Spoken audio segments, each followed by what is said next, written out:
Universidad de Cuenca, Fonoaudiología. Cátedra: Anatomía y Fisiología. Tema: Desarrollo embrionario del sistema nervioso central y periférico. Integrantes: Sara Procel, Emilia Villa, Saraí Nieto, Mary Tapia, Davis Damián, Ariel Humala. Docente: Dr. Oribelsis Guerra de la Torre. Ciclo: primer semestre. Introducción. El sistema nervioso, probablemente uno de los más complejos y aún por dilucidar, y el oído, considerado órgano complejo, son dos de las estructuras que vamos a dilucidar a partir de un conjunto de diapositivas compiladas con un objetivo fundamental, la creación de un video que permite explicar el origen de estas estructuras, su embriología. Sistema nervioso central. Al inicio de la tercera semana, el sistema nervioso central, como una placa del ectodermo en forma de zapatilla, está situada en la región media dorsal, delante del ganglio primitivo. Al seguirse desarrollando los pliegues, estos se elevan, se acercan entre sí y finalmente se fusionan, originando el tubo neural. Esta fusión se da en la región cervical, pero poco a poco avanza a una posición cefálica y caudal. Al iniciar esta fusión, los extremos abiertos del tubo neural forman los neuroporos craneal y caudal, los cuales se comunican con la cavidad amniótica. El cierre del neuroporo craneal se da en una fase de 18 a 25 somitas, en el día 25, y el caudal 3 días después, respectivamente. Hacia la quinta semana de desarrollo, las vesículas cerebrales primarias ya se diferenciaron en 5 vesículas secundarias. El prosencéfalo da origen al telencéfalo y el diencéfalo. El mesencéfalo permanece y el rombencéfalo produce el metencéfalo y el mielencéfalo. Y este separa el mesencéfalo del metencéfalo. Y el pliegue prontino marca el límite entre el metencéfalo y el mielencéfalo. Mielinización. Los nervios periféricos están mielinizados por las células Schwann. Estas se encargan de mielinizar solo un axón. Su origen se da en la cresta neural. Estas migran y se envuelven alrededor de los axones. De esta manera se produce la vaina de neurilema. La vaina de mielena, que está alrededor de la médula espinal, tiene un origen completamente distinto. Como resultado, las células de oligodendroglia. Al momento de dividirse las células neuroepiteliales, se da el desarrollo de los neuroblastos. Al principio, estas tienen una prolongación central, pero cuando migran a la capa del manto, aquella desaparece. Esto se hace de una forma redonda por un cierto tiempo. Las células gliales se originan en las células neuroepiteliales, después que se termina la producción de neuroblastos. Durante la mitad del desarrollo aparece otro tipo de células, las cuales son el sostén del sistema nervioso central. Esta es muy fascocítica y deriva de la mesénquima vascular, cuando los vasos sanguíneos penetran en el sistema nervioso. Células de la cresta neural. Se dan durante la elevación de la placa neural. Estas son de origen ectodérmicas y se extienden a lo largo del tubo neural. Después migran lateralmente y dan origen a los ganglios sensitivos de los nervios raquídeos y de otro tipo de células. Los nervios raquídeos provienen de las neuronas en las placas basales de la médula espinal. A principios de la quinta semana se comienza a formar la primera sinapsis en la médula espinal del feto. Se dan las primeras conexiones neurales que permiten los primeros movimientos del feto que se podrían detectar por el ultrasonido. El cuerpo se mueve de afuera hacia adentro, se presentan movimientos de las extremidades aproximadamente a las 8 semanas y el de los dedos a las 10 semanas.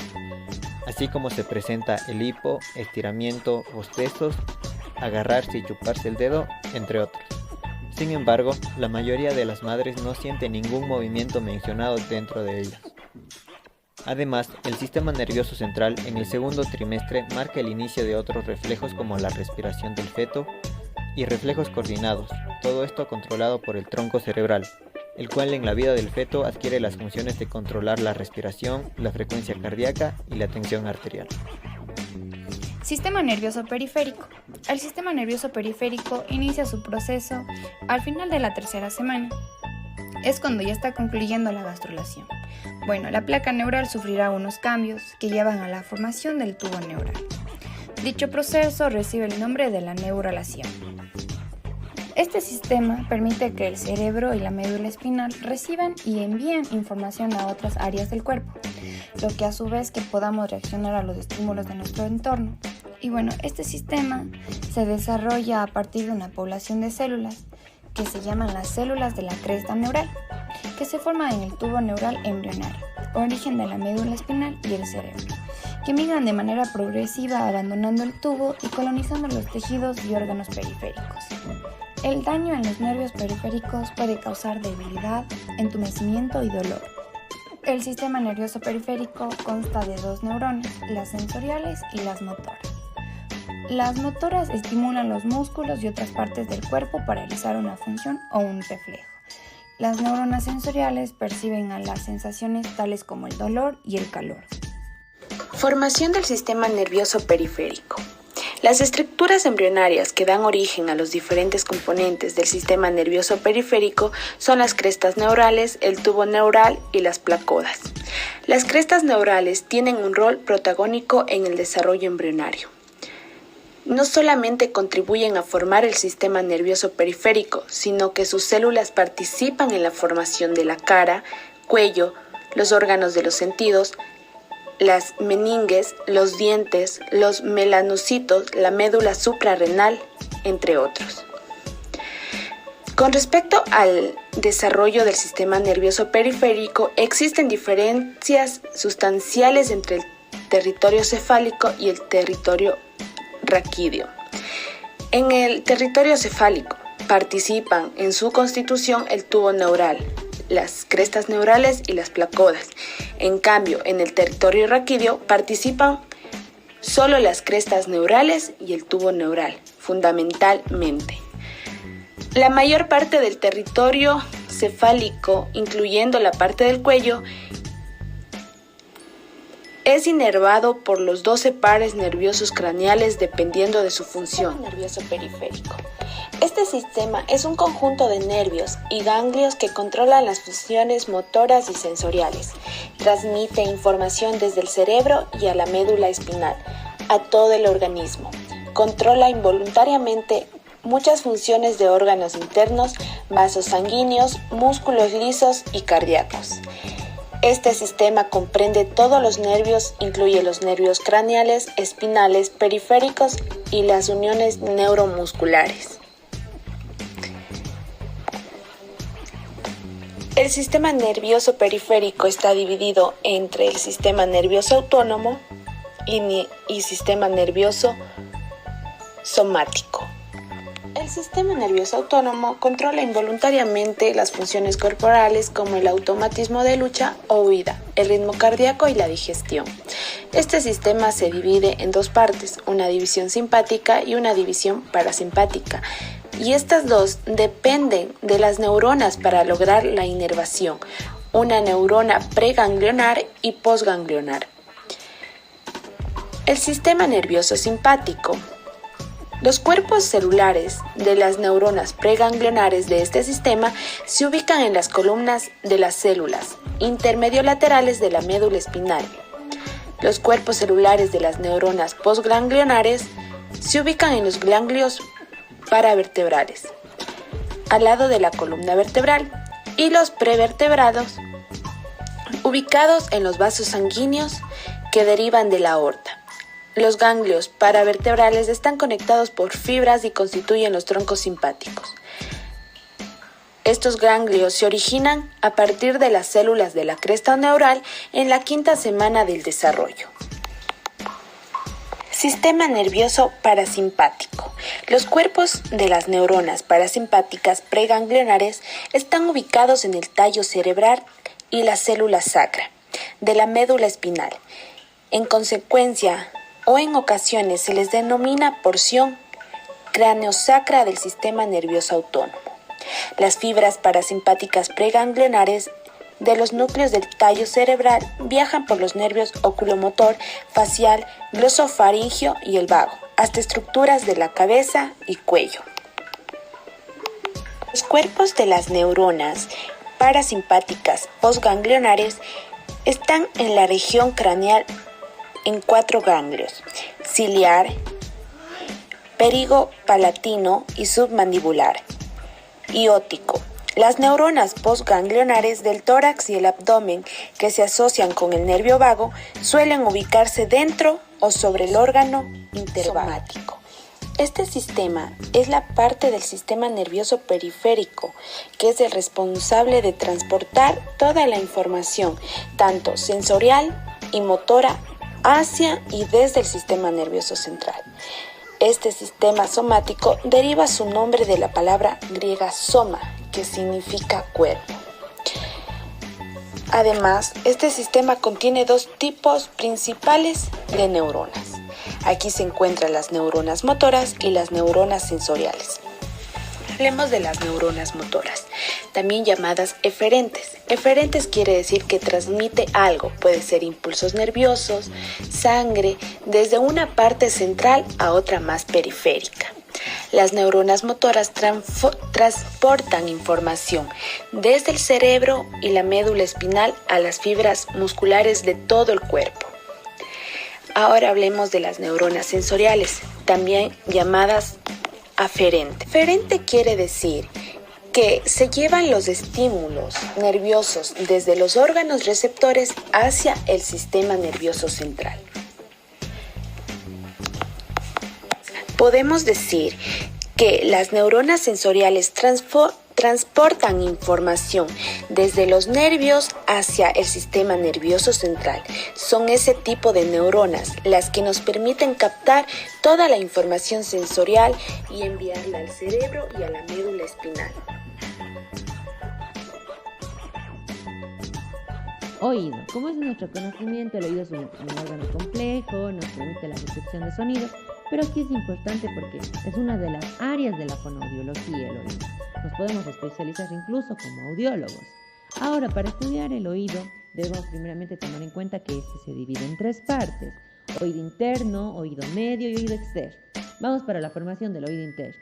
Anterior a la formación de la placoda, el ectodermo superficial va a sufrir ciertos cambios producto de la notocorda, del mesodermo paraxial y del romboencéfalo, donde este último, el romboencéfalo, va a permitir la secreción del factor de fibroblastos y a su vez la invaginación de la placoda, ¿no es cierto? Él permite la invaginación de la placoda, lo que da como resultado la vesícula óptica, o también conocida por ustedes como otocisto, ¿no es cierto?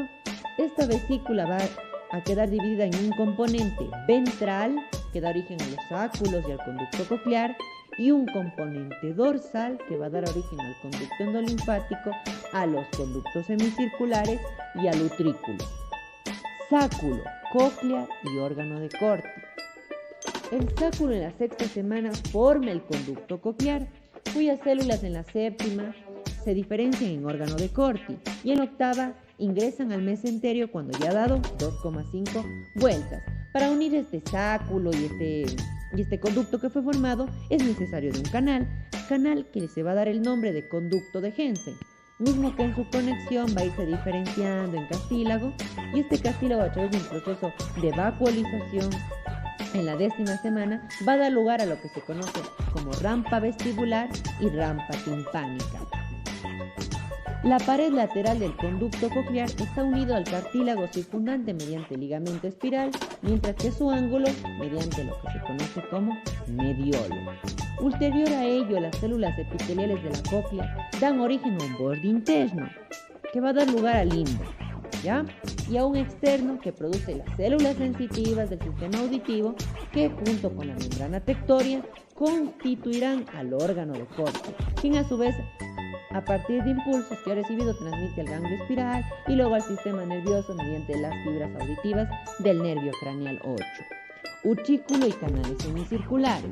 Los canales semicirculares aparecen como evaginaciones en el utrículo, donde su parte central, a partir de unión y desaparición, va a dar origen a los 3 conductos semicirculares, que con el tiempo estarán formados por 5 ramas, 3 con ampolla y 2 sin ellas. Oído medio, cavidad timpánica y tubo auditivo. La cavidad timpánica proviene de la primera bolsa faríngea, que al expandirse va a entrar en contacto con el piso de la hendidura faríngea, cuya parte distal, llamada tubo timpánico, se va a ensanchar para producir lo que se conoce como cavidad timpánica primitiva, y cuya parte proximal forma la trompa de Eustaquio. Huesecillos. El cartílago del primer arco faríngeo va a dar lugar al yunque y al martillo, y el cartílago del segundo al estribo. A partir del 8º mes, luego de su incrustación en la mesénquima, cuando se disuelve el tejido circundante y los huesecillos se liberan por completo, el epitelio endodérmico los conecta a la pared de la cavidad timpánica mediante estructuras que son similares al mesenterio, mismas donde se desarrollarán los ligamentos de los huesecillos. El martillo se desarrolla a partir del primer arco faríngeo, eso lo mencionamos anteriormente. Por ello, él va a ser inervado por la rama maxilar del nervio trigémico, a diferencia del estribo, que está unido al estapedio, el cual es inervado por el nervio facial del segundo arco. Después de, ya posterior al nacimiento, ya expandida la cavidad timpánica para constituir el antro, esta invade el hueso de la aposismastoide y aparecen entonces los sacos de aire revestidos de epitelio, mediante un proceso de neumatización. Oído externo. Conducto auditivo externo, producido a partir de la primera hendidura faríngea. Al inicio del tercer mes, a partir de las células epiteliales se produce una placa sólida, el tapón meatal, y en el séptimo se disuelve, donde el revestimiento epitelial del suelo del conducto participa en la creación de lo que se conoce como tímpano definitivo. Tímpano o membrana timpánica, formado por 3 revestimientos, un ectodérmico, endodérmico y una capa intermedia de tejido conectivo. La mayor parte del tímpano está firmemente unida al mango del martillo. La parte restante, ¿dónde está? Forma la separación entre el conducto auditivo externo y la cavidad timpánica. Pabellón auricular. Se desarrolla a partir de 6 proliferaciones mesenquimatosas en los extremos dorsales del primer y segundo arcos faríngeo, que van a rodear la primera hendidura faríngea. Más tarde, estas prominencias, que se conoce como montículos auriculares, 3 en ambos lados del conducto externo, se fusionan y van a dar origen al pabellón auricular definitivo. En un principio, los oídos externos se localizan en la región inferior del cuello, pero el crecimiento posterior y craneal de la mandíbula los desplaza a un lado de la cabeza en el nivel de los ojos, como los tenemos nosotros actualmente. Conclusión. Como conclusión hemos obtenido que, gracias al estudio de la embriología, podemos entender cómo se forman aquellas estructuras que intervienen en los procesos fonoaudiológicos y cuáles son la fuente de un estudio futuro, pudiendo adentrarnos específicamente en uno, y para nosotros el más importante, aquel que nos permite ser sociales y diferenciarnos del resto, el sistema nervioso, el encargado de receptar todos aquellos impulsos nerviosos y asimismo de emitir una respuesta.